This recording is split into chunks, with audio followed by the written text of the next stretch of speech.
belum? Syarat ngaji ini makannya harus halal dulu. Sudah? Serius? Sudah makan yang halal? Baru kita lanjut. Al-Fatihah ala Nabi SAW wa ila Imam Ghazali Al-Fatihah. Bismillah.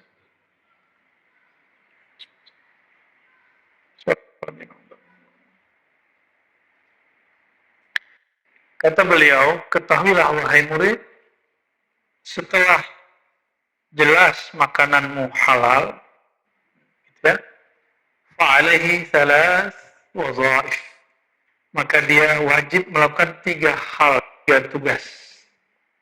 Ini udah halal nih, nggak kemudian dihajar terus, makan banyak-banyak terus. Ya, apalagi sekarang zamannya kuliner online, lalu kuliner offline. Yang pertama, takdiru qadr ta'afil qillati wal kathrah. Memanage, mengukur, menakar, ya. Kata nakar dari kata menakar, ya. Itu kata mengukur, mengkadar, ya. Menakar makanan sedikit atau banyak. Nggak boleh makan ajaran. Kenapa sekarang di Indonesia penyakit paling banyak penyakit gula? Karena semua orang Indonesia makan nasi. Atau tidak hanya Indonesia, negara-negara maju pun mereka semua kena karbo, ya, makan karbo, tepung-tepung, roti-roti, ya, udah makan nasi, minumnya es teh manis. Satu paket. Ya selamat datang penyakit gula. Nanti yang disalahin Allah sama guru. Menjak ngaji sama Rozi, aneh banyak penyakit. Dia yang udah tabungan dari sekian tahun, kita yang disalahin. Itu tobatnya 2 kali lipat itu. Ya, dia sudah syirik khafi karena menyalahkan makhluk lain dirinya. Ya, banyak begitu ngomong ke saya. Yang aneh zikir sama ente kok penyakit aneh keluar semua. Itu penyakitan. Berarti kena penyakit baru, penyakit lupa. Nauzubillah min. Ya nggak usah amalin zikir aneh, kita kan zikir gitu aja.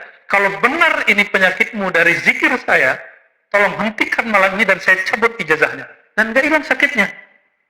Memang masa lalu dia bermasalah.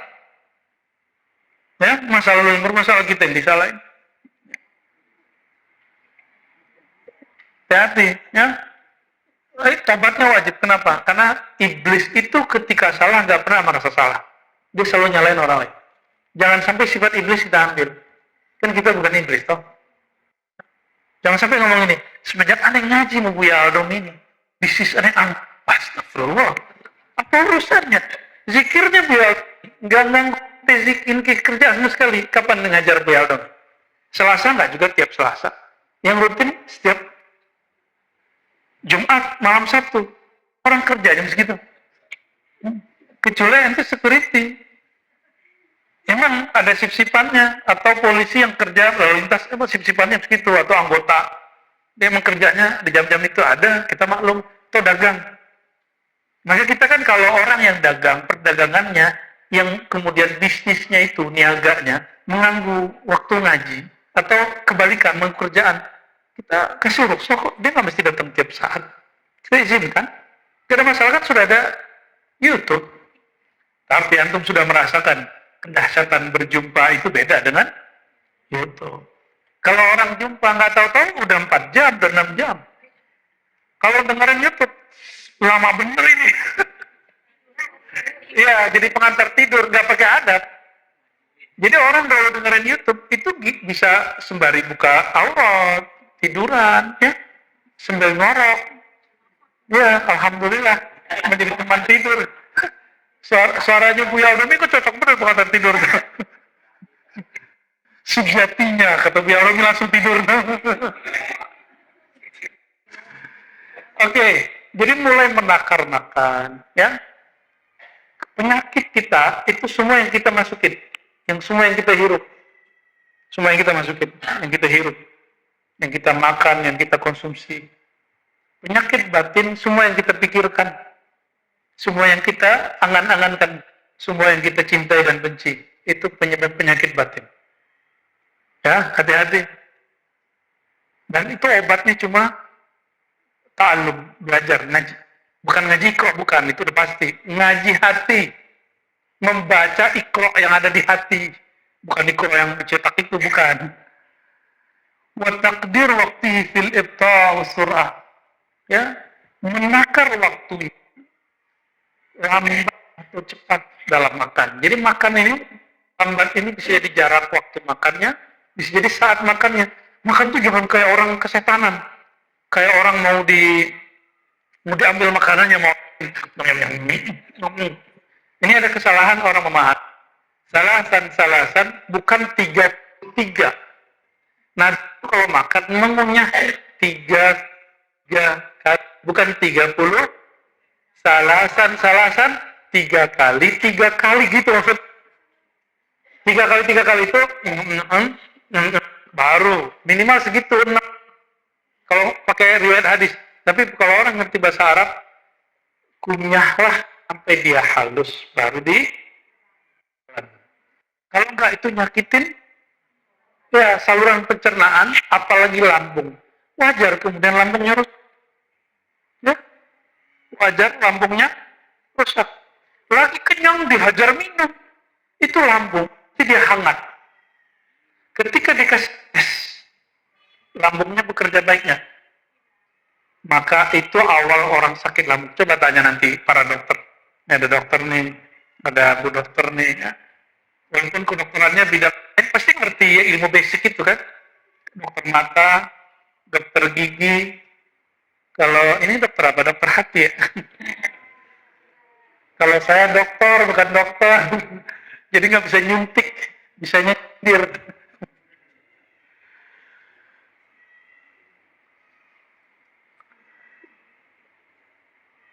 Jadi teknik makan aja itu ngaruh. Coba makannya durian itu halus atau bukan? Halus. Yang mateng bukan yang nggak mateng. Kalau langsung ditelan, lambungnya kena nggak? Tetap kena. Kenapa? Karena dia nggak kena enzim mulut. Jadi air ludah itu rahmat luar biasa dari Allah SWT. Air ludah. Jadi jangan sembarangan nama ludah kita ini. Ludah ini bermanfaat untuk menetralkan apapun yang masuk. Ya, ini yang guru kita tanya sama dokter benar apa enggak ya. Tapi Anda percaya sama Rasulullah SAW.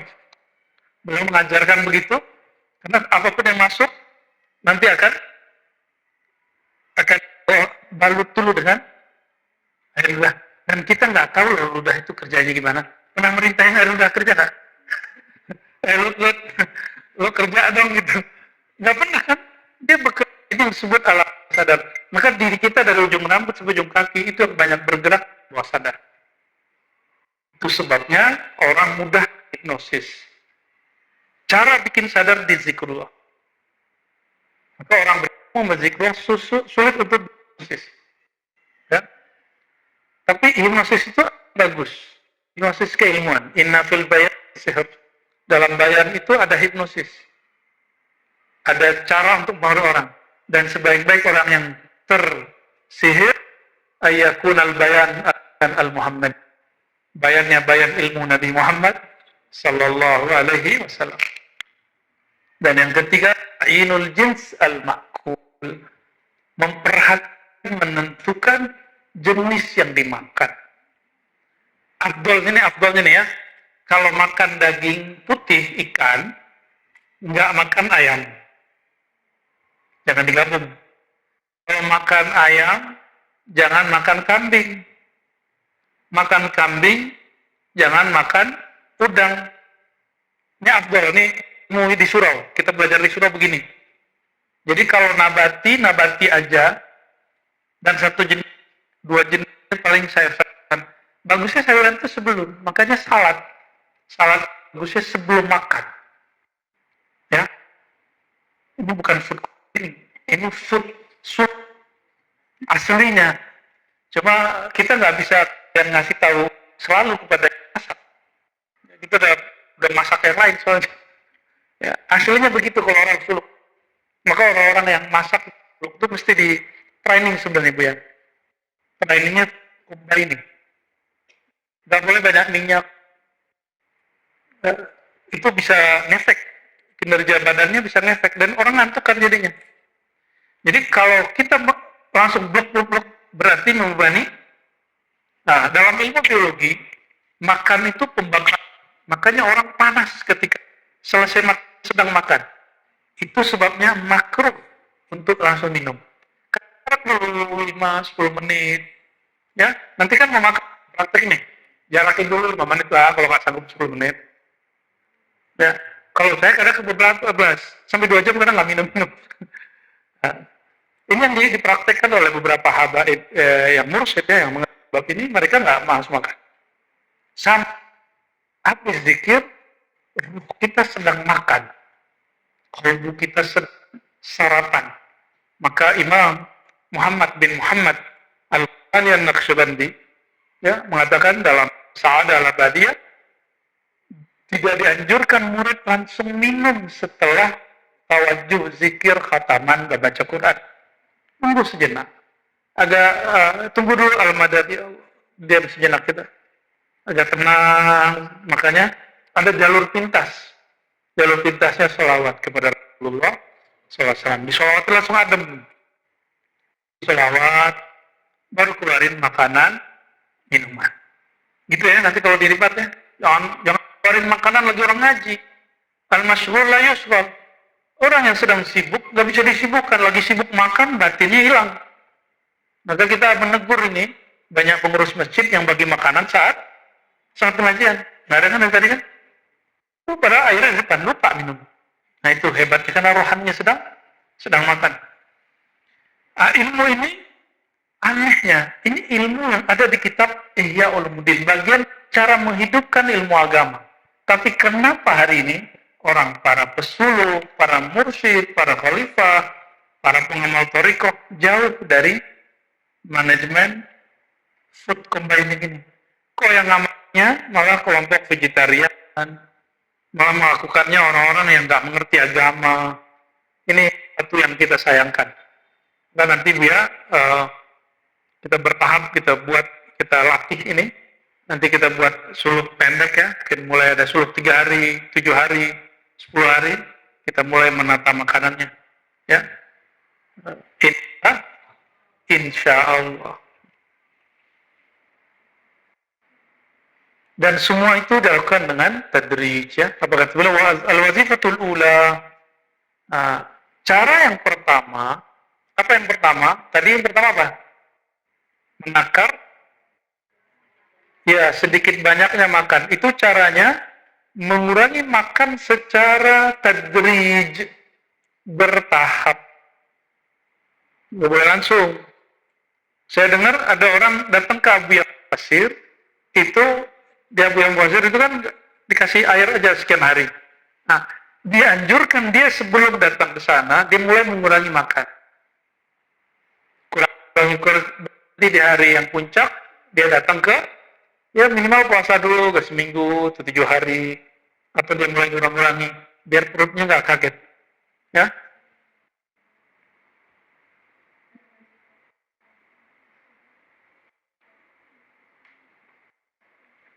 Nah, ini sudah paham lah ya. Kalau versi Nabi ada di sini, Hasan bin Lukaimat yakumna,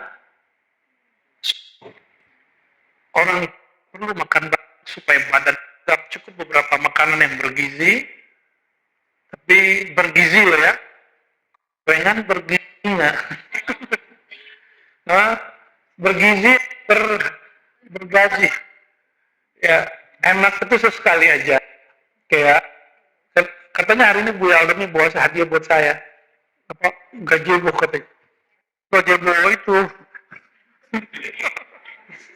Kita lagi mau makan, muat di perut. Itu ya sekali sebulan lah ya. Itu kan nggak bisa diproses di perut.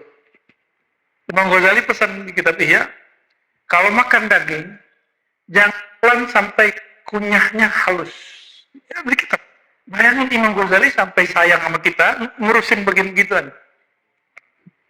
Karena kebanyakan penyakit muncul, asam lambung segala macam, orang makan belum halus ditelan. Ya, sama minum nih, ini minum dingin, belum langsung, itu penyakit. Minum sedikit lalu agak digoyang-goyang dikit lama lidah supaya dia nyatu dengan enzim air ludah kita. Ya, walaupun bau jigong. Rasul makan lakinnahu aqwan nas, orang paling kuat. Nah, kita kalau makan karbo, tenaga kita diambil dari glukosa, dari zat gula itu. Tapi antum makan karbo iya, makan daging iya, makan semuanya iya. Artinya ada tenaga yang harusnya dibakar, dia nggak dibakar. Itu sebabnya di suluk kita nggak makan daging. Kenapa? Itu tenaga mesti dibakar. Supaya kita nggak perlu buang-buang energi, maka ditahanlah makan yang bernyawa. Nggak makan ayam, nggak makan ikan, nggak makan daging. Itu badan enak banget. Ya, saya merasakan badan saya paling ringan seumur-umur waktu khalwat suluk. Karena nggak makan daging, nggak makan bernyawa. Nanti di hari kesekian kita rayakan makan dagingnya. Kita sembelih kambing. Aduh, itu yang masak Syekh Mursyid. Nikmat ya bukan? Ya, hobinya Bu Adam itu ya. Kuliner kan tanya aja sama Bu Adam.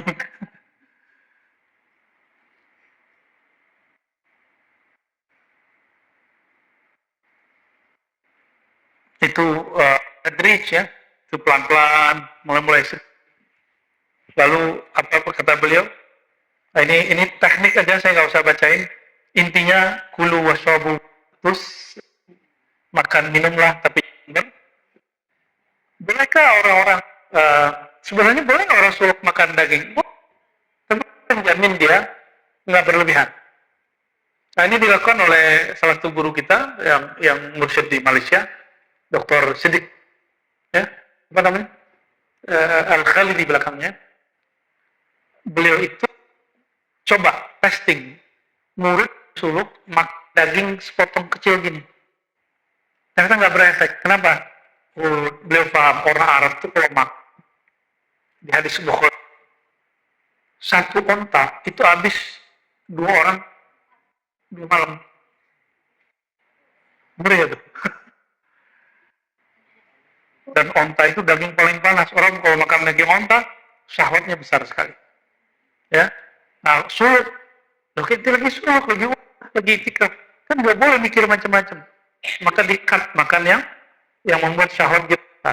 Tetap makan yang bernabati itu kita akan tetap syahwat. Coba kuda itu makan dagingnya. Makan kuda apa? Tetap dia kuat. Nah, ini dalil orang vegetarian. Mau mendapatkan kekuatan syahwat, tak perlu makan. Allah segala. Nah, intinya beliau mengatakan, dzalika yakhtalif bi ikhtilafil ashkhas. Masing-masing orang beda. Beda-beda pakar ya.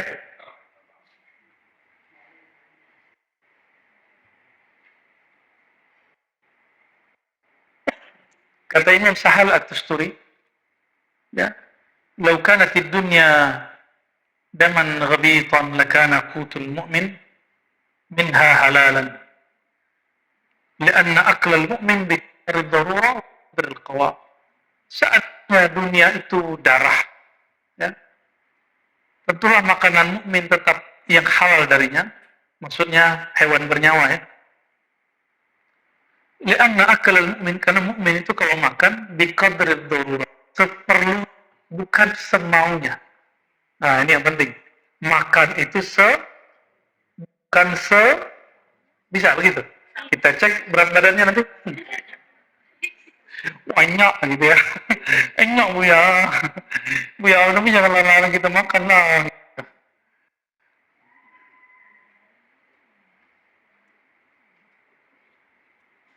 Wah, ini berat. Ini yang diamalkan barangkali oleh Abu Yasir ya. Waktu makan di antara murid itu ada yang mencoba melipat, mengurangi waktunya, bahkan masaknya. Ada yang makan sehari salah ayam, atau sekali 3 hari, selebih cuma minum. Ada yang makan sekali 30 hari, 40 hari. Ada loh. Jadi yang diamalkan beliau itu Thariqat Ghazaliyah itu. Jadi kalau ada ya, Thariqat Abu Al-Fasir mah Ghazali. Saya ya, walaupun saya belum jumpa beliau. Barangkali beliau dapat inspirasi dari guru-guru yang mengajarkan ini. Karena dulu semua mursyid-mursyid mengajarkan kita ya. Wanta ilahi jam'u katsir minhum. Ini yang dilakukan oleh Sulaiman Al-Khawas dan Sahal bin Abdullah Tustari dan Ibrahim Al-Khawas, ulama tabi'in dan tabi'ut tabi'in. Tapi ini antum nggak usah diikuti nih kalau nggak ada gurunya. Nggak usah diikuti. Ini mesti ada mentornya. Dan gurunya harus ngalamin dulu. Nah, dan saya torikonya nggak begitu. Saya tetap makan makan sekali atau 2 kali. Kalau bisa sekali sehari. Tapi kita pernah melakukan hanya memakan kurma dan air putih. Saya pernah melakukan itu beberapa hari. Ya, lumayan lama lah. Sehingga Allah cabut rasa kecanduan nasi. Ternyata nahnu ya ikhwah. Apa itu ya? Kecanduan itu apa Bu Yina? Majnununa gitu ya. Addicted by rice. Kita ini kayak udah kecanduan. Kalau nggak nasi nggak makan. Kalimatnya coba dihapus. Apapun yang Allah kasih rezeki, itulah makanku, sarapanku. Yang nggak mesti roti, nggak mesti nasi, ya. Udah nasi, lontongnya kan beras juga tuh. Ya, habis itu ada tepung bakwan, ya salah.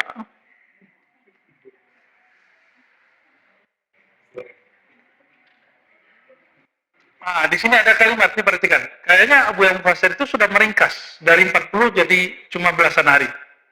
Ini kata Imam Ghazali. Ya, anna ba'dul ulama, sebagai ulama diriwayatkan pernah berkata, man tawa arba'in man min at-ta'am. Siapa yang menahan makan 40 hari, dhaqat lahu qudratun minal malakut. Allah akan nyatakan, zahirkan kudrah, kemampuan untuk hidup, tapi bukan dari alam nyata, langsung dari alam malakut. Kenapa? Yang nggak makan itu siapa? Malaikat. Dan ini cukup dilakukan dengan antum puasa 40 hari, dan makan normal, berbuka, dan sahur. Berbuka, sahur. Itu akan dapat, apalagi kalau nggak makan. Minum. Ya, nggak makan yang berat-berat. Ada di kitab Imam Ghazali. Maka kita jangan suuzon dengan orang, oh ini nyiksa diri nih, Abu Al-Fasir al-Bid'ah nih. Nggak begitu. Kalau nggak ngerti, uskut aja. Ya, dia al-kushifa bi ba'dil asrar ilahiyah, atau Allah akan singkapkan kepadanya rahasia-rahasia keilahiyat. Tapi tolong mengurangi makan bukan karena niat dua, bukan karena ingin dapat kudrat malakutiyah, bukan karena ingin dapat kasyaf ilah, ya, tapi karena ingin mendidik nafsi, ya. Ingin mendidik, dan ini wajib berguru. Kalau sendiri nanti khawatir yang datang bukan kasyaf ilahiyah, kasyaf nafsaniyah, kasyaf diri. Makanya banyak selama pandemi orang-orang stres, kerjanya hilang. Terus sekarang aku jadi Imam Mahdi, ya, aku jadi wali kutub.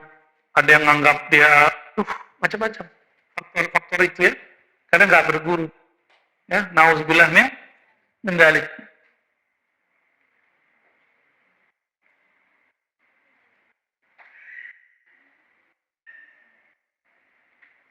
Nah, diberikan cerita, ya, tentang antara seorang rakyat dan seorang muslim, tentang, jadi mereka makan 40 hari atau 50 hari, nggak makan 40 hari atau 50. Jadi si rahib bilang, Nabi Isa, rahib ini kan orang ya, rahibnya pendetanya Kristen. Ya, tuh lihat mereka menahan dari 40 hari seperti Nabi Isa. Lalu Nabi mengatakan, kalau aku sanggup 50 hari gimana? Apakah engkau meninggalkan ajaran agamamu lalu ikut ajaranku? Dan mereka berhasil, itu orang masuk Islam. Ya, jadi umat Nabi Muhammad SAW mampu melewati kemampuan Nabi Isa, gitu kata dia. Enggak begitu. Tapi mampu melewati kemampuan si Rahib. Barangkali itu ikhwah yang karena Allah, maka intinya cuma satu, iya kawal israf, jangan berlebihan. Dan saya lagi ngurang-ngurangi, bukan begitu. Terus hidup nggak dimakan semua, nggak, itu namanya mubazir. Kalau sudah ngambil, habisin. Itu orang nunggu 3 bulan. Nasi 1 butir itu 3 bulan. Ya, sayur 2 bulan. Ya, kecuali apa tuh? Yang sebulan tuh ada tuh ceplok itu buah-buah kecil gitu ya. Bulan tunggu. Kalau itu sebulan nunggu. Oleh karenanya, insya Allah kalau ingin beramal ini jangan cobain sendiri. Mesti ada mentor, apakah dokter ataupun guru. Ya, semoga Allah berkahi kita, berkahi Imam Ghazali, pencinta Imam Ghazali, umat Nabi Muhammad SAW. Al-Fatihah. Assalamualaikum warahmatullahi wabarakatuh. Wassallallahu ala sayyidina Muhammad. Subhanakallahumma wa bihamdik. Wa la ilaha illa anta astaghfiruka wa atubu ilaik. Walhamdulillah. Assalamualaikum warahmatullahi